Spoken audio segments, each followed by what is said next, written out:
За сайн байцгаана уу хүүхдүүдээ. Та бүхэндээ энэ өдрийн мэндийг хүргэе. За бид нар өмнөх хичээлээр зургийн давхарга гэж юу вэ? За тэгээд PaintNet програмын талаар онлын хичээлийг судалсан байгаа тийм ээ. За харин өнөөдрийн хичээлээр бүгдээрээ зургийн давхарга сэдвээрээ мөн адил PaintNet програм дээрээ зургийн зохиомж үсгэх байгаа. За тэгээд хичээлдээ идэвхтэй оролцоод багшаагээ дагаад хийгээрэй. Файл хийснийхаа new командыг дараад шинэ хуудасны. За width буюу өргөн дээр нь 800, за height буюу өндөр дээр нь 500 гэж өгөөд за 800 хурцхан 500 хэмжээтэй ажлын төлбөр үсгээд за ингээд шинэ хуудас нээчихэж байгаа. За хамгийн түрүүнд бүгдээрээ шинэ хуудас нэнэ. За шинэ хуудас нэхтээ баруун гар талд байгаа энэ layers гэдэг энэ харагдаж байна те. За энэ нэмэх тэмдэгтээ энэ дээр курсороо байрлуулангууд add new layer буюу шинэ хуудас нэх. За энэ дээр дарлаа. За маус хулганыхаа маус нэгийг дарлаа. 2 зэрэг данаад орчие. За тэгээд хамгийн түрүүнд бүгдээрээ тэнгэр зурна. За тэнгэр гэж нэрээ өглөө ок дарлаа. За тэнгэр гэж шинэ хуудас нэгдсэн. За дараагийн үйлдэл маань түүлс хэрэгслийн энэ gradient командыг сонголоо. За цэнхэр өнгөө сонгочихъя. За өнгөө сонгоцсон. За энэ хуудасныхаа энэ гол хэсгээс маус нэгийг дарж байгаа доош нь чирээд за нэг гол хавцаа энэ хавцаа. За ингээд тэнгэр болсон тий. За дахин шинэ хуудас нээгээд за 2 дарж орлоо. Зүлэг нэрээ өглөө ок дарлаа.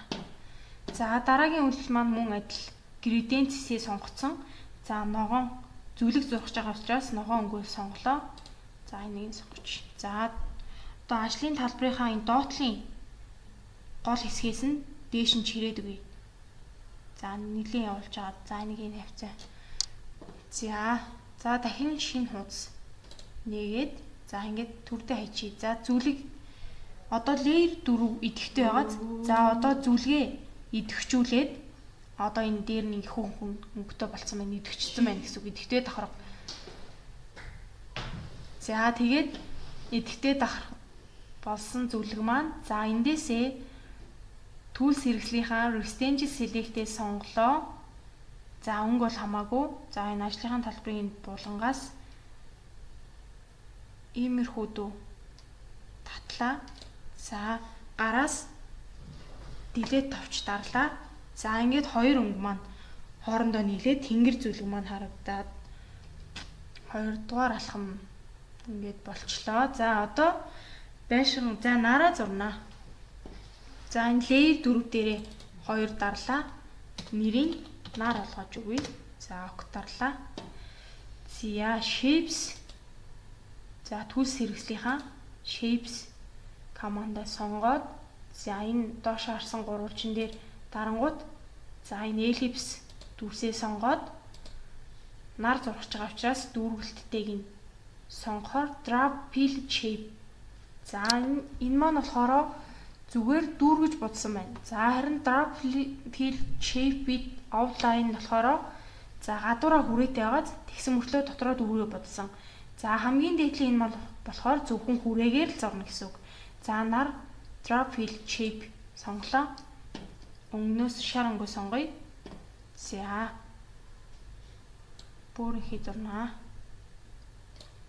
За энэ дөрөв тишээ харсан сум маань энийг хааш нь чамаагүй зөөж болно гэсэн утгатай.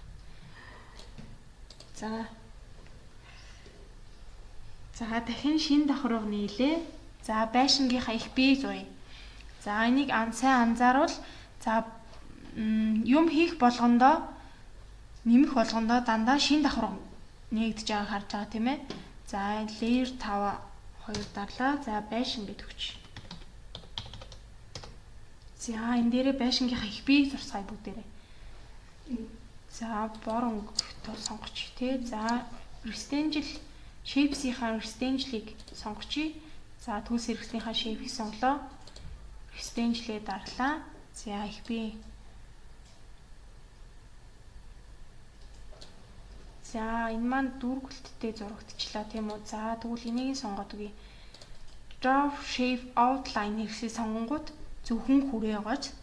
За энэ дөрөнтэй сумаараа.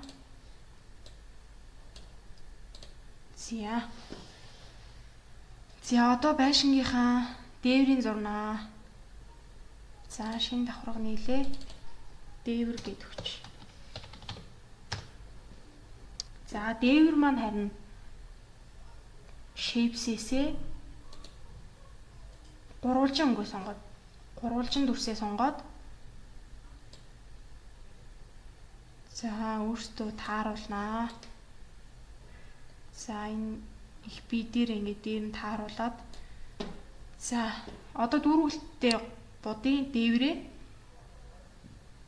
бор өнгөө сонгоцсон байгаа тийм үү. За дүүргэлттэй будахын тулд төс хэрэгслийнхаа paint bucket хэрэгслийг сонголоо. За яг энэ дүүргэж бодож байгаа хэсэг дээрээ дарлаа. За ингээд болоо. За дараагийн ээлжинд яндан зурцгаая. За шинэ давхарга нийлээ. Нэрээ яндан гэдэг хүч. За нэг арай саарл өнгө сонгоч тий. За shapes хэрэгслээсээ мөн rectangle хэрэгслээ сонголоо. За яндан хэсэг зургаж байгаа газараа явуулчлаа. За эндээс жоох ийш нь татаад үгүй. За эндээсээ мөн адил энийг дүүргэж боднаа. Саарл өнгөөрөө энэ хэсэг дээрээ бодлаа. За яндан нэг иймэрхүү. За одоо хаалга. Шинэ давхарга нийлээ. Нэрийг хаалга гэж өглөө. За хаалга. За нэг иймэрхүү шар өнгөтэй хийж тий.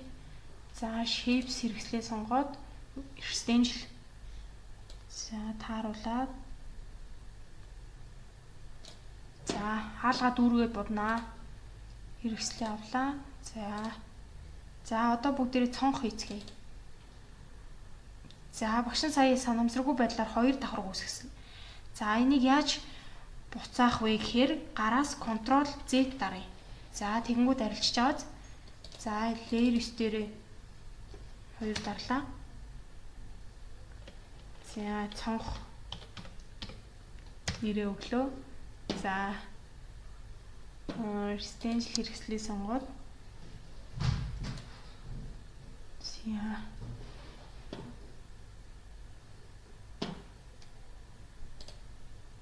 ийм боронго сонголоо. За голдны ганц цонх зуръя. За одоо цонхныхоо энэ дундуур ийм шулуун зуръя тий. За шулуун зурхын тулд төс хэрэгслийнхаа энэ line хэрэгслийг сонголоо. За бор өнгөтэй байгаа өнгө маань бол хэвээрээ. За энэ гол хэсгээс нь доош нь татлаа. За тэгээд мөн адилын дөрвөн сумаараа хажуу тийш нь гүйлгэж болно. За дахин голоор нэг зуръя.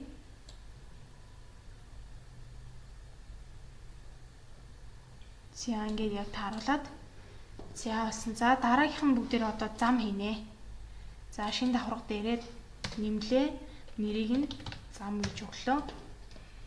За саарл өнгө сонгоё тий. За shapes-ээсээ rectangle сонгоцсон. За rectangle сонгосноос гадна энэ хажуу талд байгаа энэ нөгөө гурвалжин дээрээ дарангууд одоо зам маань ямар байх вэ гэдгийг төсөөлөд үзэхээр бүгдээрээ энэ дүүргэлттэй будалтаар нь авна гэсэн үг. За бас гадуураа хүрээтэй байсан ч аль нь ч байсан болно.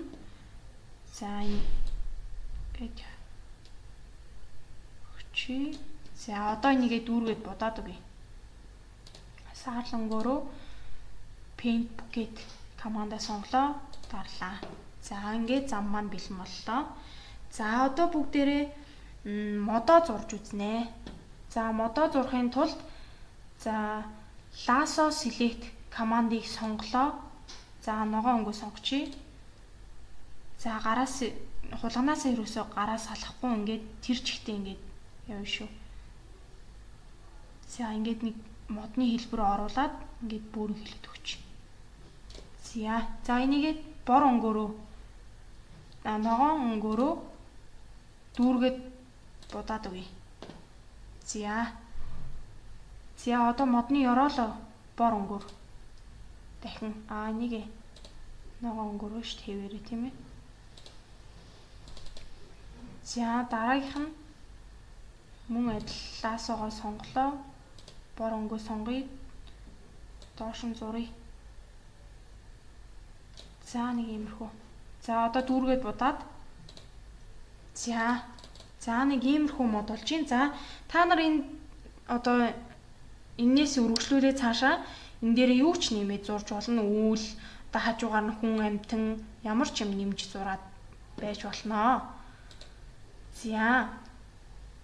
За зургийг одоо хадгалахдаа саяхан хийсэн зүйлээ хадгалахдаа бүгдээрээ зурган хэлбэрээр буюу за чипийг өргөтгөлтэй. За PaintNet-ийнхаа одоо үндсэн өргөтгөл болох PDN гэсэн хоёр өргөтгөлөөр хадгалж болно.